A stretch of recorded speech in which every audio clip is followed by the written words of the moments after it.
আসসালামু আলাইকুম ওরহমতুল্লাহি ওয়াবারাকাতুহ। আউযু বিল্লাহি মিনাশ শাইতানির রাজীম। বিসমিল্লাহির রহমানির রহিম।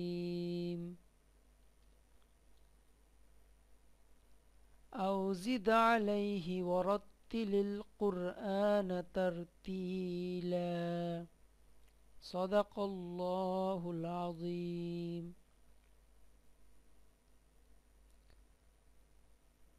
আল্লাহ পাক রব্বুল আলামিন সূরা মুজাম্মিলের 4 নম্বর আয়াতের যেটি বলেছেন যে আউজিদ আলাইহি অথবা আও অথবা আউজিদ আলাইহি অথবা তদপেক্ষা বেশি, এটা এর আগে আয়াতগুলোর সাথে সংযুক্ত, অর্থাৎ 1 2 3 4 1 2 3 যে আয়াতগুলো সেগুলোর সাথে এটা সম্পৃক্ত, অথবা তদপেক্ষা বেশি। আর আমি যেটা বলতে চাইছি যে ওয়ারাত্তিলিল কুরআনা তারতিলা, এবং কোরআন আবৃত্তি করুন সুবিন্যস্তভাবে ও স্পষ্টভাবে। হ্যাঁ, আল্লাহ পাক কোরআনকে পড়তে বলছেন, যে কোরআনকে তেলাওয়াত করতে বলছেন সুন্দরভাবে, সুবিন্যস্তভাবে এবং স্পষ্টভাবে। আর এছাড়া অনেক হাদিস আছে যেগুলোতে আমরা আসলে কোরআন কিভাবে পড়তে হবে সে সম্পর্কে অনেক আহ, কোরআন সুন্দর করে পড়ার গুরুত্ব আমরা পাই অনেক হাদিস থেকে, এবং কোরআনের আয়াত আছে। তো আল্লাহ পাক আমাদেরকে কোরআনকে সহি শুদ্ধভাবে উচ্চারণ করার এবং এটা বুঝে পড়ার তৌফিক দান করুক, আমিন। আর আজকে আমরা যে বিষয়টি শিখব সেটি হচ্ছে, আমরা প্রথমে এটি যেহেতু আমাদের দ্বিতীয় ক্লাস, তো আমরা প্রতিদিন চেষ্টা করব আগের ক্লাসে কি যে আলোচনা আমরা করেছি সেগুলো আরেকবার রিপিট করতে, এবং রিপিট করে এরপর ইনশাল্লাহ আমরা পরবর্তী ক্লাসে যাব। তো আমরা গত ক্লাসে শিখেছিলাম যে আরবি হরফগুলো এবং কয়েকটি শব্দ, 3টি শব্দ শিখেছিলাম এবং আরবি হরফগুলো শিখেছি। তো আজকে আরেকবার আমরা সেগুলো আলোচনা করব। বিসমিল্লাহির রহমানির রহিম।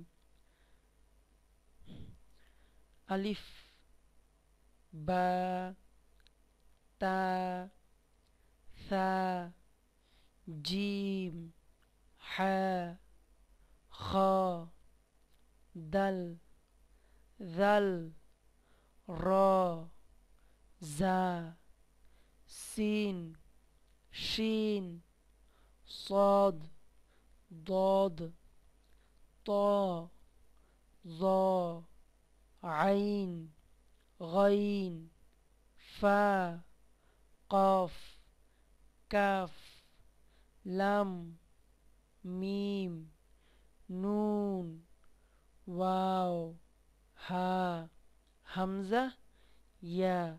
আরেকবার, আলিফ, বা, তা, সা, জিম, হা, খ, দাল, জাল, র, জা, সিন, শিন, صاد, ضاد, ط, ظ, عين, غين, فا, قاف, কাফ, লাম, মিম, নুন, ওয়াও, হামজা, ও হা, হামজা, ইয়া। আপনারা আমার সাথে সাথে বলবেন, হ্যাঁ। আলিফ, বা, তা, সা, জিম, হা, খ, দাল, জাল, র, জা, সিন, শিন, صاد, ضاد, ط, ظ, عين, غين, فا, قاف, কাফ, লাম, মিম, নুন, ওয়াও, হা, হামজা, ইয়া। তো এইভাবে আরও কয়েকবার প্র্যাকটিস করবেন সবগুলো অক্ষরকে সুন্দরভাবে উচ্চারণ করার জন্য, কারণ উচ্চারণটা হচ্ছে আরবির ক্ষেত্রে উচ্চারণটা খুবই গুরুত্বপূর্ণ একটি বিষয়। তো আমাদের কায়দাটা শেখার মূল উদ্দেশ্য হচ্ছে যে উচ্চারণটা, কারণ দেখা যায় যে একটা অক্ষর যদি আমরা একটু ভুলভাবে উচ্চারণ করে ফেলি তাহলেই অর্থের পরিবর্তন হয়ে যায়। তো আজকে আরও কিছু হরফ শিখবো যেগুলো আগেরগুলোর মতোই। তো যেমন এটা হচ্ছে ইয়া, কিন্তু এটার নিচে কোনো নোক্তা নেই। যেমন এদিকে দেখেন এই ইয়ার নিচে দুইটা নোক্তা আছে, এটার নিচে কোনো নোক্তা নেই। এটা হচ্ছে গোলতা, আগে আমরা শিখেছিলাম এই যে এই তাটি, হ্যাঁ। আর এটা হচ্ছে তা, তবে এটা হচ্ছে গোলতা। আর এটা হচ্ছে ওয়াও এবং উপরে হামজা। এটা পড়তে গেলে দেখবেন যেরকম ওয়াওর উপরে হামজা আছে, তবে এটা ওয়াও এবং হামজা। আর এটা হচ্ছে ইয়া এবং হামজা। আর এটা হচ্ছে লাম আলিফ, লাম এবং আলিফ দুইটা একসাথে লাম আলিফ। এটা একটু এর উচ্চারণটা একটু দীর্ঘ হবে, লা, এভাবে লাম আলিফ। এটাও ইয়া, এটা হচ্ছে গোলতা, এটা হচ্ছে হামজা ওয়াও, এটা হচ্ছে হামজা ইয়া, আর এটা হচ্ছে লাম আলিফ। আচ্ছা, তো আজকে আমরা এরপরে যেটা শিখবো সেটা হচ্ছে যে কিছু হরফ আছে যেগুলো একটার সাথে আরেকটার উচ্চারণের ক্ষেত্রে খুব মিল পাওয়া যায়। তো এগুলোর আজকে আমরা একটু চর্চা করব। তো এর মধ্যে হচ্ছে একটি ত আর একটা হচ্ছে তা। হুম, দুইটার উচ্চারণ কিন্তু প্রায় সেম। একটা হচ্ছে ত, ত, এটা হচ্ছে ত, আর এটা হচ্ছে তা, ত, তা, ত, তা, ত, তা। আপনারা আমার সাথে সাথে প্র্যাকটিস করবেন, ত, তা। আচ্ছা, এর পরবর্তীটায় আসি। এটা হচ্ছে আরেকটা হা, এটা হচ্ছে হা, আর এটা হচ্ছে হা। হা একেবারে কণ্ঠনালীর ভিতর থেকে আসবে, হা, হাওটা একটু চেপে আসবে, হা। আর এটা হবে হা, একেবারে বাতাসটা পুরোপুরি ছেড়ে দিবেন, হা। একটা হা আর একটা হা। তারপরে হচ্ছে জিম, আর এটা হচ্ছে জা, জিম, আর এটা হচ্ছে জা। একটা একটু শুদ্ধ, মানে শুদ্ধভাবে বলতে গেলে আমরা যেরকম জ বলি, জ বলি। তো জিম, আর এটা হচ্ছে জা, জিম, জিম, আর এটা হচ্ছে জা, জিম, জা, জিম, জা। এটা হচ্ছে সদ, সিন, থা, সদ, সিন, থা। এই সমস্ত হরফগুলোর ক্ষেত্রে কিন্তু আমরা অনেক আহ, একত্র করে ফেলি। তো খুব খেয়াল রাখবেন, আরবির ক্ষেত্রে এই জিনিসটা খুবই ইম্পর্টেন্ট, খুবই ইম্পর্টেন্ট। কারণ এর কারণে আপনার শব্দ চেঞ্জ হয়ে যায়, প্লাস অর্থ চেঞ্জ হয়ে যায়। তো কোরআনের ক্ষেত্রে কোনো একটা অর্থ চেঞ্জ হয়ে যাওয়া মানে খুবই বিশাল বড় একটা জিনিস, অর্থ যদি চেঞ্জ হয়ে যায়। তো প্রথমটা হচ্ছে সদ, সদ, স, স হবে এর উচ্চারণ, সদ। এরপরটা হচ্ছে সিন, থা, সদ, সিন, থা, সদ, সিন, থা।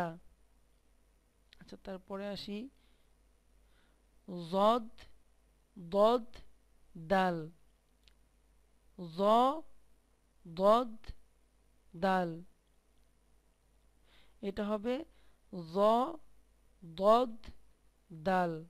দদ আর দালকে কিন্তু একরকম করে ফেলবেন, এটা হচ্ছে দ, এটা হচ্ছে দাল, জ, দ, দাল।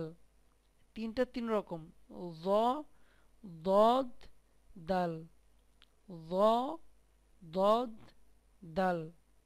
আপনারা বেশি বেশি প্র্যাকটিস করবেন, তা না হলে কিন্তু পুরো ব্যাপারটা আসলে বৃথা যাবে। কারণ প্র্যাকটিস করলে ইনশাল্লাহ অনেক সুলভ হয়ে যাবে আমাদের উচ্চারণগুলো। এটা হচ্ছে জ আর জাল, জ, জ একটু মোটাভাবে আসবে, এটা হবে একেবারে জাল, জাল, য জাল, য জাল। আর এটা হচ্ছে কফ, আর এটা হচ্ছে কাফ। কফ, ক একটু ধমকের মতো আসবে, কফ, কফ আর কাফ, কফ কাফ, কফ কাফ। আচ্ছা, তারপর ওয়াও, ওয়াও বা মিম, ওয়াও বা মিম, এই তিনটি অক্ষর ঠিক একই জায়গা থেকে উচ্চারণ হবে, ওয়াও বা মিম। তো যে অক্ষরগুলো এখন শিখলাম সেগুলো কিন্তু দুই দুই দিক থেকে আমরা শিখেছি। একটা হচ্ছে যে উচ্চারণ ক্ষেত্রে অনেক ঝামেলা হয় এই এই অক্ষরগুলো, প্লাস এই অক্ষরগুলো প্রায় সেম সেম জায়গা থেকে উচ্চারিত হয়, যেমন ত, আর এটা হচ্ছে তা, একটু একটু মোটা আর একটু একটু চিকন, ত তা। তারপরে হা, হা, হা, হা, জিম, জা, صاد سين ثا، صاد سين ثا، ضاد ظا ضاد دال، ظا ضاد دال، ظا ذل، ظا ذل، ذل، ظا ذل، ظا ذل، قاف كاف، قاف كاف، قاف كاف، ওয়াও বা মিম।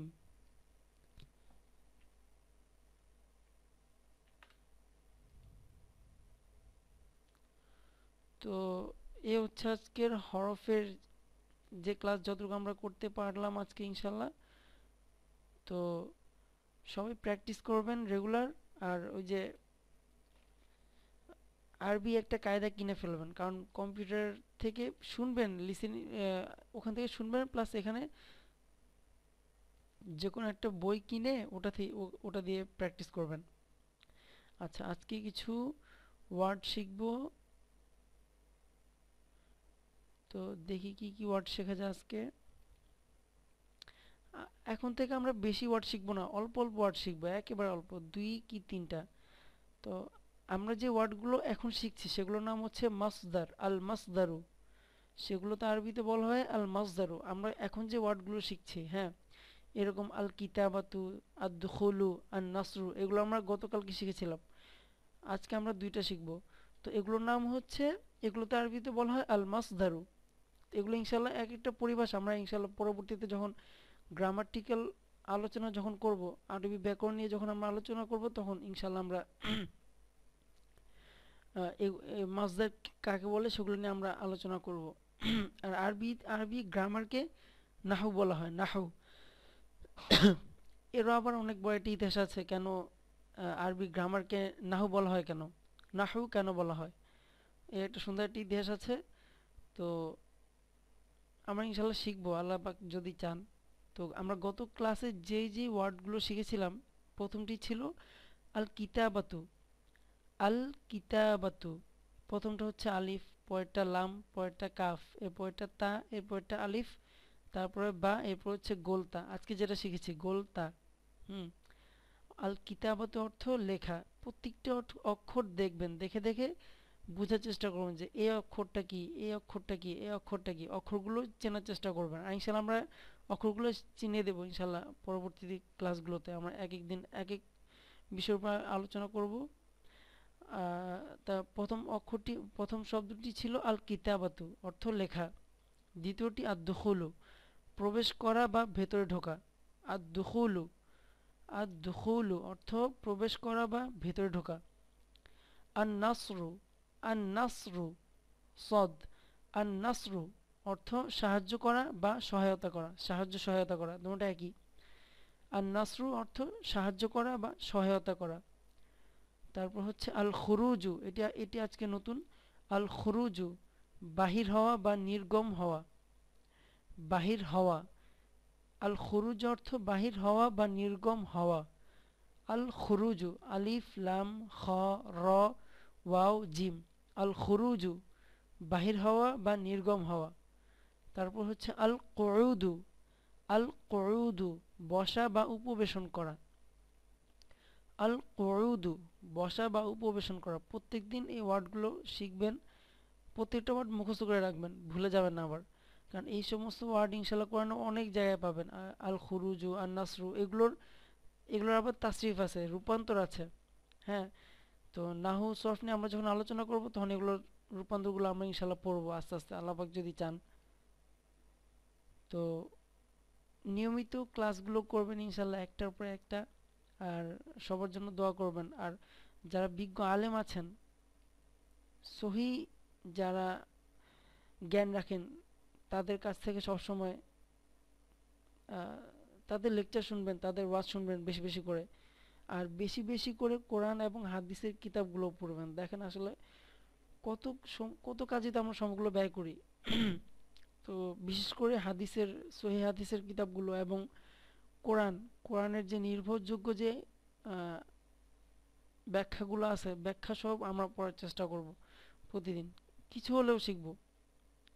তো সবাই ভালো থাকবেন, সবার জন্য দোয়া করবেন, মুসলিম উম্মার জন্য বিশেষ করে। কারণ আমরা এখন খুব, কি বলবো, আসলে খুব দুঃখের একটা সময় আমরা এখন অতিবাহিত করতেছি। সবাই এখন যাকে নিয়ে ব্যস্ত, হয় কেউ নিজের দল নিয়ে ব্যস্ত, না হলে কেউ নিজের গোষ্ঠী নিয়ে ব্যস্ত। ইসলামকে নিয়ে মাথা ঘামানোর মতো লোক এখন একেবারেই কম।